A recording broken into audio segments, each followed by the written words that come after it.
السلام علیکم ورحمۃ اللہ وبرکاتہ۔ امید کرتا ہوں کہ آپ سب خیریت سے ہوں گے۔ آج میں آپ کے سامنے جو ہے ایک بہت ہی اہم نکتہ پیش کرنے جا رہا ہوں۔ پہلے میں ان لوگوں سے معذرت چاہتا ہوں جو لوگ میری بات سے اتفاق نہیں کریں گے یا اختلاف کریں گے۔ اختلاف کرنے کا بالکل حق ہے، اور جن کو بھی جس مسئلے میں اختلاف ہو آپ کمنٹ باکس میں بتا سکتے ہیں یا پھر اپنی رائے جو ہے پیش کر سکتے ہیں۔ میرے پاس ایک کتاب ہے، یہ آپ دیکھ سکتے ہیں۔ یہ کتاب ہے مودودی دستور اور عقائد کی حقیقت۔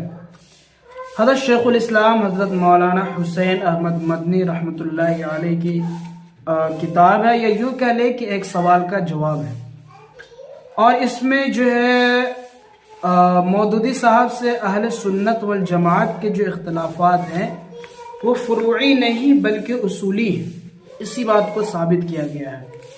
اس میں جو ہے کیا اہم چیزیں ہیں اور کیا چیزیں ہیں جو دیکھنے کے قابل ہے، وہ حقیقت ہیں اور وہ اصل چیزیں ہیں۔ جو ہے انوار قاسمیہ کے ایک بڑے ہی مایہ ناز عالم حضرت مولانا طیب صاحب، قاری محمد طیب صاحب رحمۃ اللہ علیہ، جس وقت دارالعلوم کے محتمم تھے تو دفتر اہتمام میں دارالعلوم کے کچھ متعلقین ان کا ایک خط آیا، جس میں انہوں نے یہ سوال معلوم کیا تھا کہ علماء دیوبند کا جو اختلاف ہے مودودی دستور سے وہ فروعی ہے، اور جس میں علماء دیوبند حق بجانب ہے۔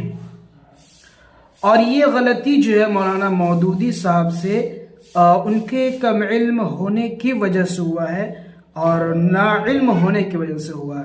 یہ ایک سوال آیا تھا، یعنی کہ یوں کہہ سکتے تھے کہ ایک استفتاء آیا تھا، جس کے جواب میں حضرت مولانا حسین احمد مدنی نے بہت ہی علمی بحث کی ہے، اور جس میں جواب دیا ہے اور بہت ہی واضح جواب دیا ہے، جسے ہر عام خاص کو سمجھنا چاہیے۔